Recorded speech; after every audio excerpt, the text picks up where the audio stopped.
my colleague, Richard Grip, is going to now talk about the school enrollment forecasting process. Richard has been doing school enrollment forecasting for a long time.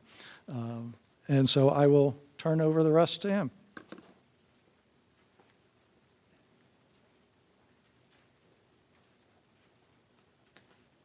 Good evening.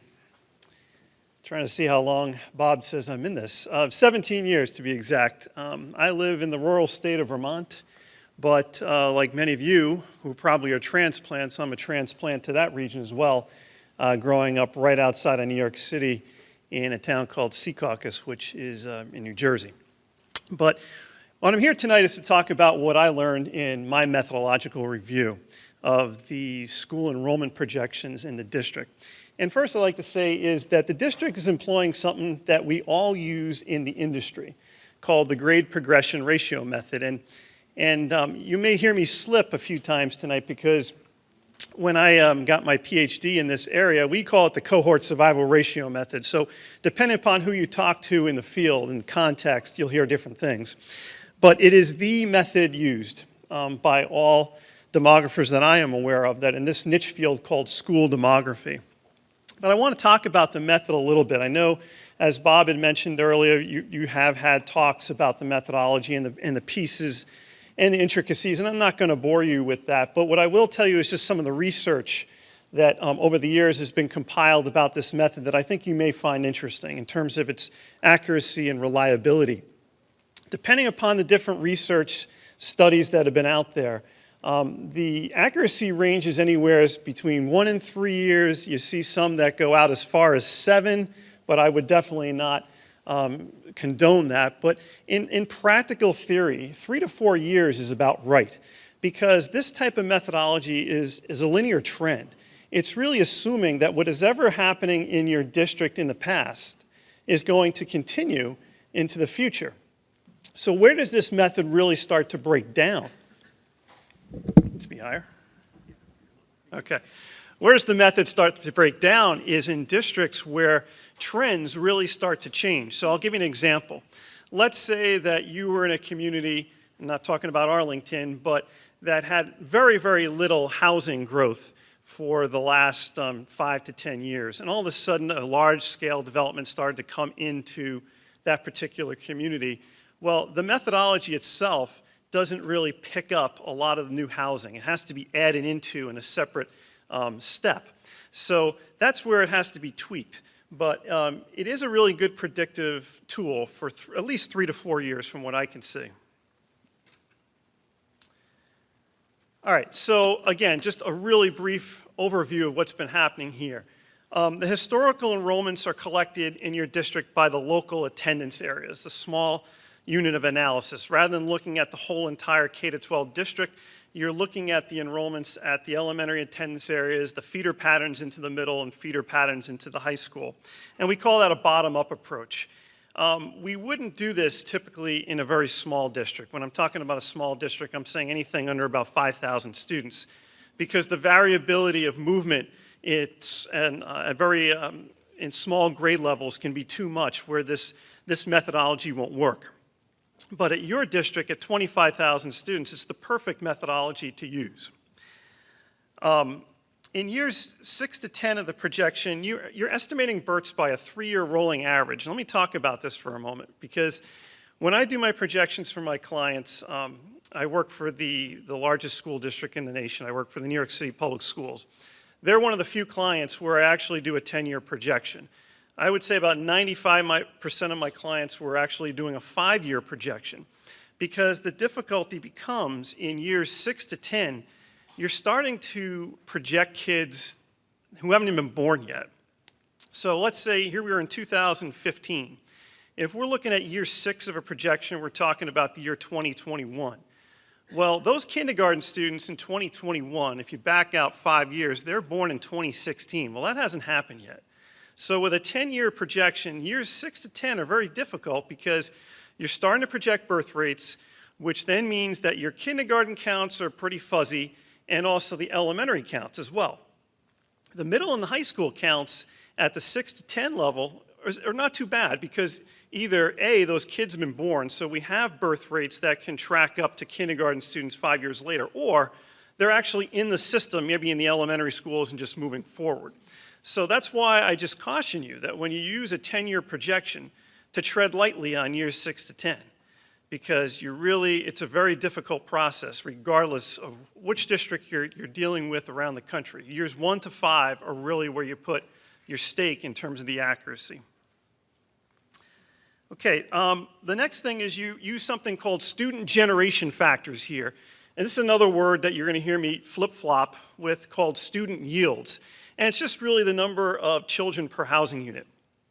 And what your district is doing is you're taking, and again, this is standard in the field, looking at new housing and trying to bump up your baseline enrollment projections to account for new children from those new housing types. So the internal review of the projections does occur here in the school district. And what the school district does is only looks out 1 year. So if they're projecting for the 14-15 year, which is this current year, and you did it the year prior, they're just looking at the 1-year error rate, and they're doing that every single time. And this is from one of your community meetings I saw in the last 11 years. Your total enrollment has been within plus or minus 2%. I think it was in 10 of the 11 times. So how does that fare in terms of the accuracy and what school demographers in the field believe is accurate? Well, this is a tricky one because one of the research just goes back to a paper in the late 80s. A demographer surveyed other educational planners and felt that 2/3 of them felt that plus minus 1% per year is an appropriate benchmark for accuracy. So if you have a 10,000 student district, in the first year, a 1% error rate, 100 students. If you're within plus minus 100, great. Second year, if you're within plus minus 200, awesome. In 10 years, you have up to 1,000 students, a 10% error rate. That is considered to be okay. But what they didn't say in this article is that what kinds of districts are these people coming from where they feel that a 1% accuracy rate is the good error rate? Because if you're in a real static district and things aren't really changing that much, 1% error rate's pretty easy to obtain. But in a district like yours, with a lot of moving parts and a lot of people moving in and new housing, I think 2% is a good error rate to stay within. So if you look at the last 11 years, if we did go back to that 1% criterion, the school district is still within that 1% in about half. I think it was 5 of the 11 years. So what works well? I definitely believe that the grade progression ratio method is working for you. It is the predominant method in the field, and it certainly is working because I still think, as I said a moment ago, the error rates are acceptable for a fast-growing district such as yourself. There are 2 ways to compute enrollments. There's the top-down method and there's the bottom-up method. For the size of your district, the bottom-up method by attendance area is the best way to go because you have different attendance zones that have different rates of growth depending upon different kinds of housing and people that are in those zones. So to look at the enrollment and project K-12 for the entire district would really lose the flavor of what's going on at the individual attendance zone. So the bottom-up approach is the perfect way to go. The last thing that's working well is the use of housing pipeline data from the county government. That's a very important piece, what they bring over to the school district and then using those student generation ratios to figure out how many kids are going to come in a few years. So as Bob had mentioned, we have recommendations, and the recommendations are broken down into immediate and things that should happen somewhere down the line. Now, when I work with clients, and I do presentations like this all the time to folks just like you, what we usually do is a demographic study as an output. So you have a comprehensive study with tables and charts and narrative for public consumption. And the school district does not really publish an annual report like that. So that was one of my recommendations, is that we need to have something like that out there for the people to see. And it would contain not only the projections, I would recommend having some data from the census. It can integrate with a lot of things that Bob has talked about before. And that kind of comprehensive material, I think, would be a great bonus for the district. Number 2, Alternative set of projections. Never do I just do one set of projections for a district, because this is not an absolute certainty. This is what they are. They're projections. A lot of my colleagues in the field do a low, a medium, and a high set of projections based upon different scenarios. I know it's a lot of extra work, but listen, this is what it is. You can change some of the variables around to see what might happen. For instance, housing. Some of the things that you may have in the future that are lined up in the pipeline, builders may say, you know what, I'm not going to build that because the market just doesn't sustain it right now. And that's going to change your projection. So you can change some of the pipeline information. I'll get more into that in a moment. Number 3, perform a longitudinal analysis of the projections. Really simple. Rather than looking just 1 year out to see how the error rates are, why don't you go back 5 years and take a look and see how the actual enrollments 5 years out compare to the projected, so that we're getting more than just a 1 year flavor of what's going on, and that really tests the method. So if we can do that even further back, maybe 7 or 8 years, boy, then I can even come back here and publish, because then I can see that we have a 10-year projection that works really well. But that's really the idea, is that we want to test the methodology by doing more than just a 1 year lookout. Okay, the 5th one's a little more technical, a little more complicated. It's just aggregating student generation factors by attendance area. So the way it works right now is you have student generation factors, which is the number of kids per housing unit by housing type at the planning unit level here. So, for instance, if you have elevator apartments that are going to be scheduled in a particular planning unit, and if that particular planning unit has never had housing types of that in the past, well, there's no student generation factors that you can use. So what they're currently using is the county-wide information for that particular housing type. My suggestion is not to use the county-wide information, but to aggregate the planning units at the attendance area level, a smaller level of geography, to capture that local flavor again of what's going on in the particular community. So it's sort of a middle step, an intermediate step of capturing the number of students per housing unit. Number 6, this one I'll just talk about for a moment. Consider past home construction before adding students in due to new home construction. So here's where I have to get a little bit of a description of how the grade progression ratios work. So let's say, a very hypothetical situation, in the last 5 years here, that 500 single-family detached homes were built. And out of those 500 homes, 1 kid per house, 500 kids came in to those homes and then entered your school district. So say 100 per year. Here we go. The grade progression survival ratio, the grade progression ratio method does account for those kids moving into the system. And the ratios are inflated or increase due to those kids moving in. So if I have 700 units planned in the next 5 years, it would not be appropriate to add 700 children into the projections, because you're already accounted for 500 in the ratios. You'd have to take the difference and add only 200.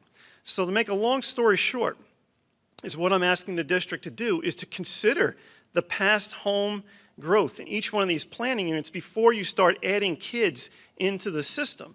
Now, from what I understand, there hasn't been too much growth, there hasn't been too much historical housing in a lot of planning units. Well, if that's the case, well, then this whole discussion is moot, and you can just add all those kids in.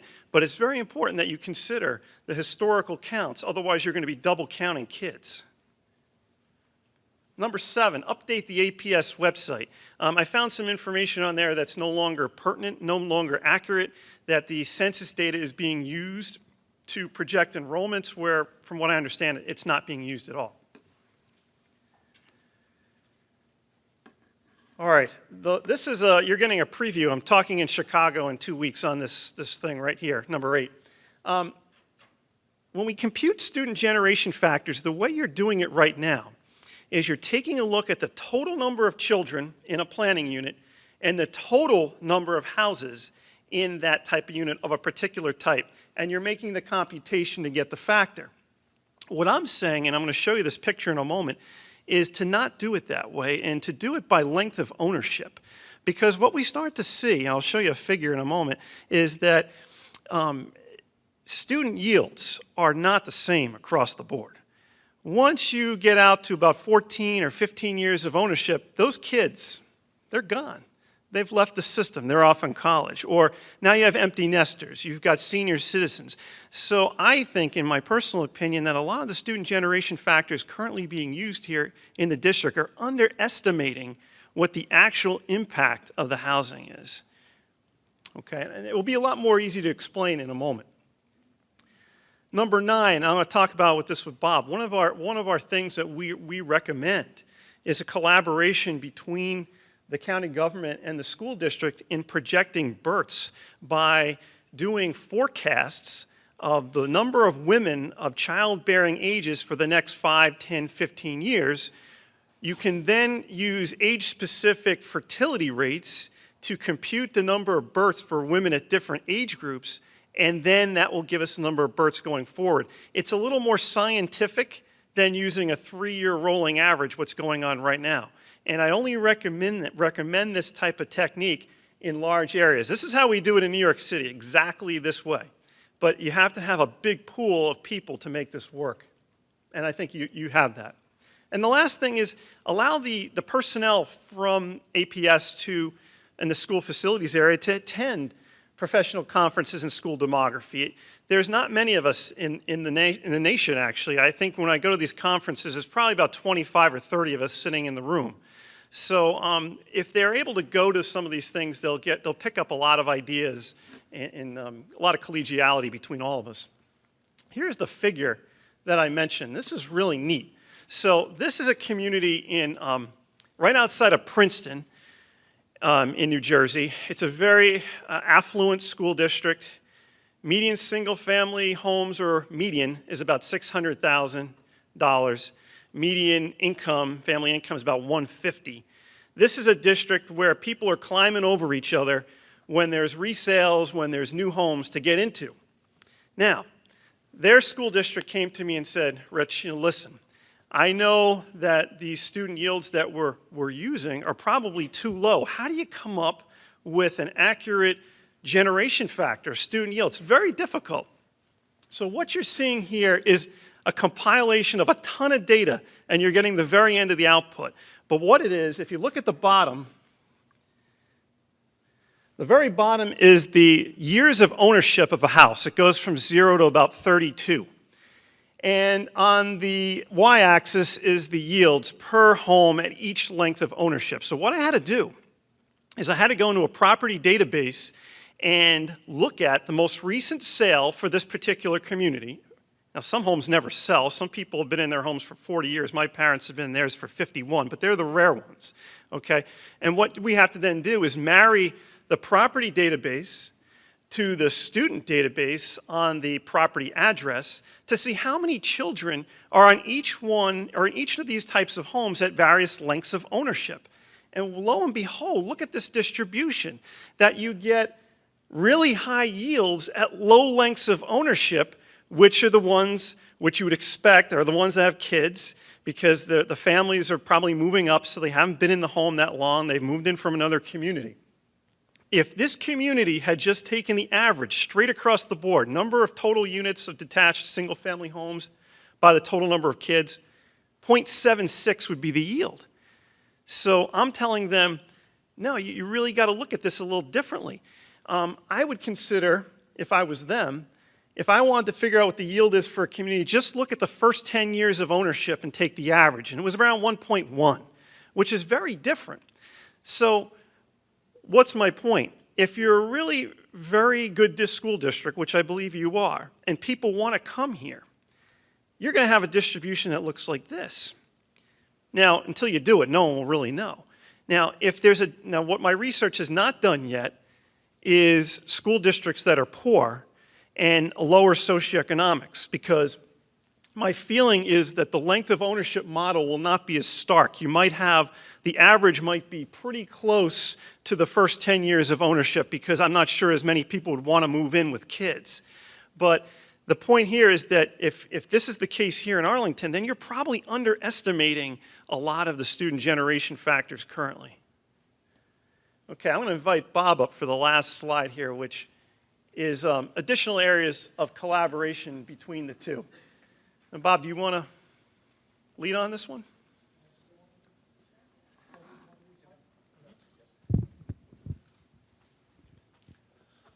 So you probably gathered that one of the real links between both of our evaluations of the methods comes around a demographic component that leads into that migration and fertility question. So currently, we're utilizing different data sources and methods, and both are appropriate for the methods. But there's some links that we can develop. Residential housing development is an important link between the two, and that hopefully is obvious, that if you aren't monitoring that residential development and its translation into children coming into school, you're missing a component there. And that leads to point number 3, which is really the key here. Integrating a demographic component to the methodology that helps you understand that migration factor, what it means for changes in the age distribution, and what that means in terms of changes in the number of women of childbearing age, and then the number of births being generated, is where you kind of maximize the two methods and bring the two of them together. You want to add to that? No, I think for the last one, I think I've hit that one a few times with the fact that we need to compute births in a different way, and the way we can do that is by partnering with the county to get the number of women at different years going forward. I think that would be, but I think the tricky part is going to be that 20-something group that you already mentioned. That's going to be interesting. It truly is, and it's one of the things that I spent a fair amount of time looking at because I was frankly kind of confused. I have a cohort component method, and whenever I generated that migration pattern that you saw with the high peak in the early 20s, and I threw that into a projections model, well, 40 years out, I've got this huge number of 65 and over population that just seems totally unreasonable. And so figuring out what's going on in there, I think, is just a real critical piece. And the way the method works is simply migrate people, generate women 5 years from now. How many of them are childbearing age? You apply a pattern of fertility to them, you generate a number of births. You move another 5 years and do the same thing. So being able to monitor that change in fertility and change in births is really where you can feed back into 5 years from now, how many of those births are going to be coming back into school.